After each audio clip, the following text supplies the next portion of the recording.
আলু দিয়ে রুই মাছের ডিমের পাতলা করে ঝোল কিন্তু বেশ ভালো লাগে। কোনো রকমের মাখানো ঝামেলা ছাড়াই আজকে আমি এই রেসিপিটি বানিয়ে দেখাচ্ছি। তাহলে চলুন আজকের রেসিপিটি শুরু করা যাক। আমি এখানে হাফ কিলোর মতো ডিম নিয়ে নিয়েছি। ডিমগুলোকে এভাবে নুন হলুদ মাখিয়ে নেব। ডিমগুলোকে ভাঙবো না, যেমন আছে তেমন করেই আমি এগুলোকে মাখিয়ে নিচ্ছি, আর এমন করেই আমি এগুলোকে ভেজে নেব।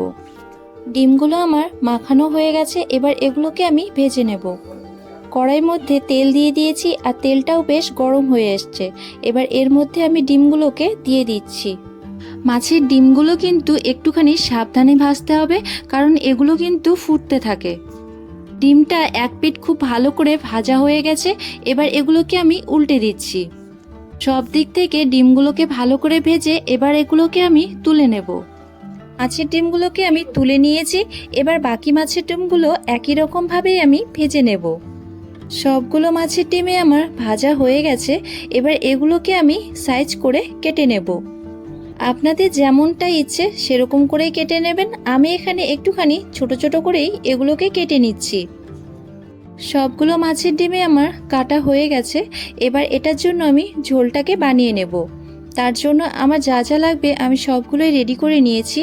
এবার ওই তেলের মধ্যে আমি পেঁয়াজ লঙ্কাটাকেও দিয়ে দিলাম। নুন হলুদ দিয়ে পেঁয়াজ লঙ্কাগুলোকে ভালো করে ভেজে নিতে হবে।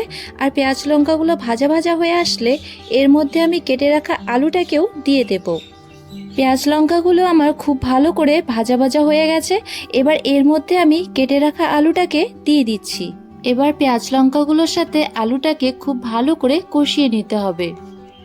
আলুটাকে একদম ভালো করে কষিয়ে এখানেই সেদ্ধ করে নেব। তারপর এর মধ্যে আমি বেটে রাখা জিরে আদাটা দিয়ে দিলাম। মশলাটাকে দেওয়ার পর আবারও ভালো করে আলুটাকে আমি কষিয়ে নেব।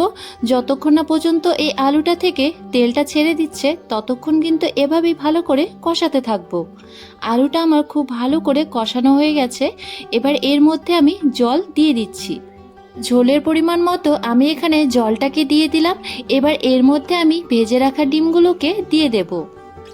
ঝোলটা ফুটে আসার আগেই এখানে আমি ডিমগুলোকে দিয়ে দেব। এক এক করে সবগুলো ডিমই আমি ঝোলের মধ্যে দিয়ে দিচ্ছি। আর সবগুলো ডিম দিয়ে দেওয়ার পর ঝোলটা একসাথেই ভালো করে ফুটে আসবে। সবগুলো ভালোভাবে ফুটে আসলেই রেডি হয়ে যাবে আলু দিয়ে রুই মাছের ডিমের এই পাতলা ঝোলের রেসিপিটি। ঝোলটা বেশ ভালোভাবেই ফুটে এসেছে। এবার এটাকে আমি নামিয়ে নেব। আপনারাও খুব সহজ পদ্ধতিতেই ডিমের ঝোলের এই রেসিপিটি বানিয়ে ফেলতে পারবেন। এটা বানানো খুবই সহজ। আজকের এই রেসিপিটি আপনাদের ভালো লেগে থাকলে ভিডিওটি লাইক করে শেয়ার করে দেবেন। আর আমার পেজটিতে নতুন হয়ে থাকলে পেজটি ফলো করে পাশে থাকবেন। দেখা হচ্ছে নেক্সট একটি ভিডিওতে। ততক্ষণে ভালো থাকবেন, সুস্থ থাকবেন, সাবধানে থাকবেন।